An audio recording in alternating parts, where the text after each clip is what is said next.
नमस्कार, economics for all Deven channel में आपका स्वागत है। आज हमारा टॉपिक है उत्पादन संभावना वक्र, प्रोडक्शन पॉसिबिलिटी कर्व।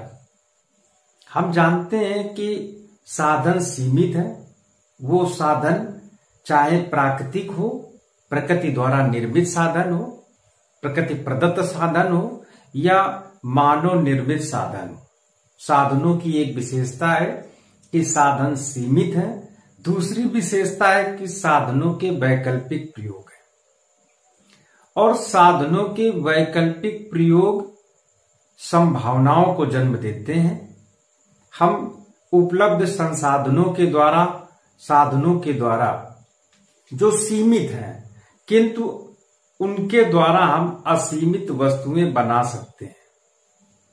उत्पादन संभावना वक्र उन संभावनाओं को एक रेखा चित्र के माध्यम से व्यक्त करता है जो उपलब्ध साधनों या संसाधनों के द्वारा एक जो तकनीक है, स्थिर तकनीक के द्वारा एक निश्चित समय बिंदु पर हम जिनका उत्पादन कर सकते हैं, उत्पादन संभावना वक्र उनको प्रदर्शित करता है।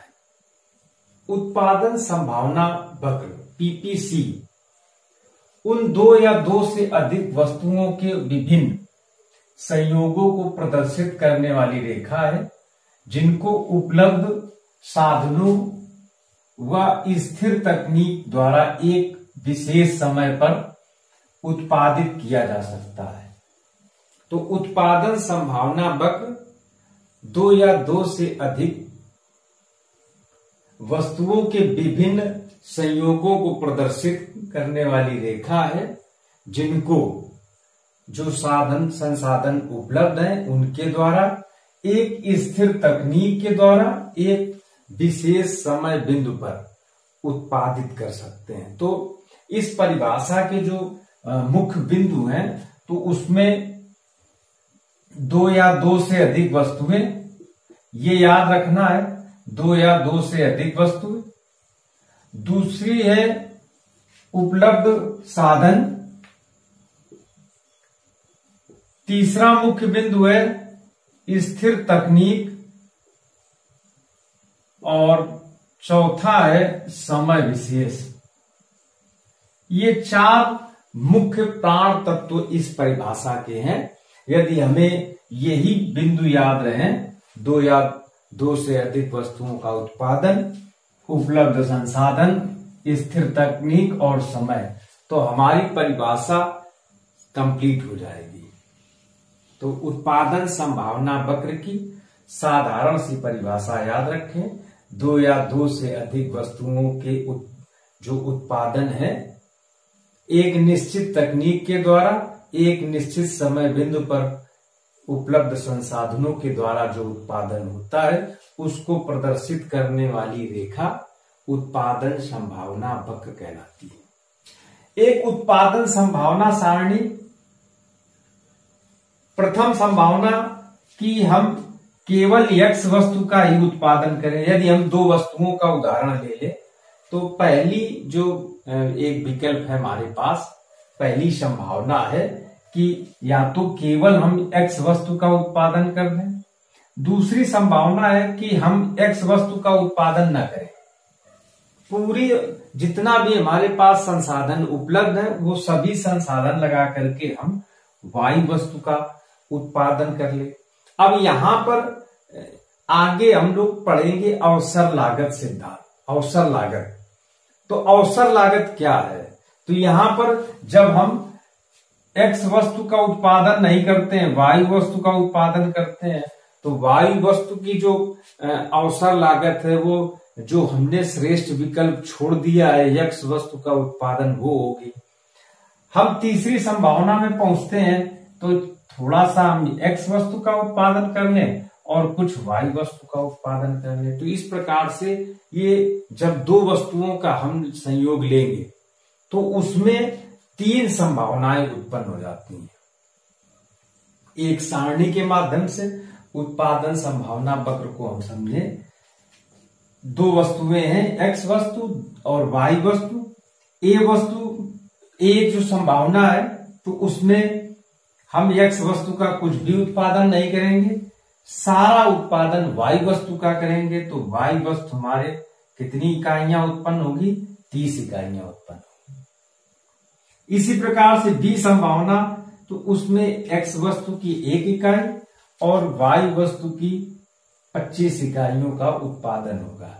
अब इसमें जब भी हम 2 वस्तुओं का उत्पादन करेंगे तो निश्चित रूप से जो उपलब्ध संसाधन है हमारे पास, वाई वस्तु से हटा करके हम कुछ संसाधनों को एक्स वस्तु पर व्यय करेंगे, प्रयोग करेंगे। तो इस कारण से वाई वस्तु जिसकी हम अधिक, जो पहले जैसे अगर हम एक्स वस्तु का उत्पादन करें तो अधिकतम कितनी हम इकाइयां उत्पादित कर सकते हैं उपलब्ध संसाधनों के द्वारा? 6। तो अगर हम नीचे से देखें तो फिर हम एक्स वाई वस्तु की कोई भी इकाई का उत्पादन नहीं कर रहे हैं।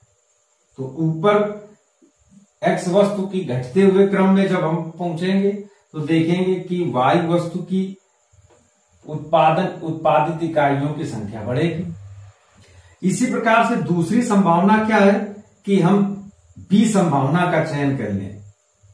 बी संभावना का चयन कर लें, एक्स वस्तु की 1 इकाई का उत्पादन करें, वाई वस्तु की 25 इकाइयों का उत्पादन करें। तीसरी संभावना सी है, इसमें 2 इकाइयां एक्स वस्तु की और 20 इकाइयां वाई वस्तु की हम उत्पादित करेंगे। इसी प्रकार से डी संभावना है, इसमें एक्स की 3 और वाई की 15 इकाइयों का उत्पादन करेंगे। इसी प्रकार से ई में 4 इकाइयों का उत्पादन करेंगे और वाई की 10 इकाइयों का उत्पादन करेंगे। एफ संभावना में एक्स की 5 इकाइयां और वाई की भी 5 इकाइयों का उत्पादन हम करेंगे। और जी जो है, इसमें एक्स की 6 इकाइयां और वाई का उत्पादन फिर हम नहीं करेंगे। तो इसको यदि हम एक वक्र के रूप में प्रदर्शित करें, ओ एक्स अक्ष पर एक्स वस्तुओं के इकाइयों उत्पादन और वाई अक्ष में वाई वस्तुओं का उत्पादन, तो इसमें इस प्रकार से ये जो वक्र बनता है, तो इसकी ये जो वक्र है ये बाएं से दाएं नीचे की ओर गिरता हुआ होता है। ए बी सी डी जो ये हैं, ये जो संभावनाएं हैं उनको व्यक्त करते हैं। और इसके अंदर ही हम इस वक्र के ऊपर या इस वक्र के अंदर ही हम 2 वस्तुओं का उत्पादन कर सकते हैं। जो भी हमारे पास उपलब्ध संसाधन है और तकनीक है, एक निश्चित समय बिंदु पर इस वक्र के अंदर जितने भी बिंदु हैं उन सभी का उत्पादन हम कर सकते हैं। ये प्राप्त संयोग है और इस वक्र के बाहर जितने भी हैं वो अपर्याप्त हैं, क्योंकि हम उसको प्राप्त नहीं कर सकते हैं, क्योंकि हमारे पास साधन नहीं है। अब उत्पादन संभावना वक्र की विशेषताएं, तो इसकी पहली विशेषता क्या है कि ये बाएं से दाएं गिरता है। विशेषताएं में क्या है इसका?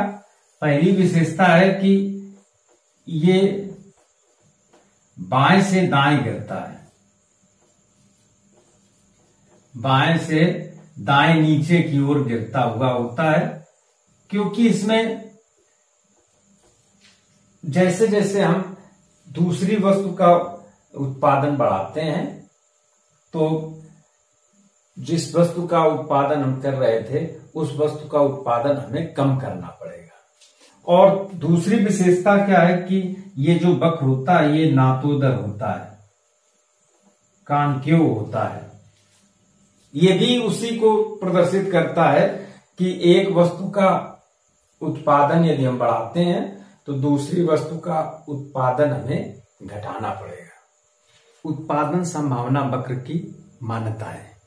ये सिद्धांत भी अन्य सिद्धांतों की तरह कुछ मान्यताओं पर आधारित है। पहला एजम्पशन है केवल 2 वस्तुओं का उत्पादन हो रहा है। अर्थव्यवस्था में 2 वस्तुओं का उत्पादन हो रहा है। दूसरा है कि साधनों की मात्रा कैसी है? सीमित है, चाहे प्रकृति निर्मित हो या मानव निर्मित हो, साधन सीमित है और इनकी पूर्ति भी कैसी है, स्थिर पूर्ति है। उत्पादन हो रहा है और पूर्ति रुक जाएगी तो उसका प्रभाव उत्पादन पर पड़ता है। तो ये मान्यता पर इस पर आधारित है कि साधन की मात्रा सीमित है और उनकी पूर्ति जो है वो स्थिर है। तकनीक भी जो है, उत्पादन की जो टेक्निक है वो स्थिर है। जिस उत्पादन पर कार्य प्रारंभ किया गया है वो निरंतर जारी रहेगा, उसी तकनीक पर ही उत्पादन किया जाएगा। चौथा है कि साधन विशिष्ट नहीं है, सामान्य साधन है, ये साधन विशिष्ट नहीं है। जिस वस्तु का उत्पादन कर रहे हैं वो सभी साधन उन सभी वस्तुओं, दोनों प्रकार की वस्तुओं में उनका प्रयोग किया जा सकता है। तो इस प्रकार से इसकी मान्यता है कि साधन कैसे नहीं है, विशिष्ट नहीं है। अगला है कि साधनों का कुशलतम उपयोग किया जा रहा है। जो भी साधन है उन सबका कुशलतम उपयोग किया जा रहा है, कोई किसी भी साधन का कोई वेस्टेज नहीं हो रहा है, मैक्सिमम यूटिलिटीज किया जा रहा है, साधनों का कुशलतम उपयोग किया जा रहा है, एक ये भी मान्यता है। और छठी मान्यता है कि साधनों को पूर्ण रोजगार प्राप्त है।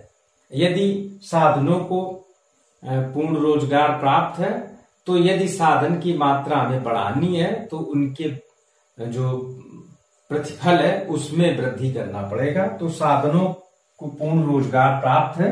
और अंतिम मान्यता है कि अर्थव्यवस्था में पूर्ण प्रतियोगिता पाई जाती है। तो इस प्रकार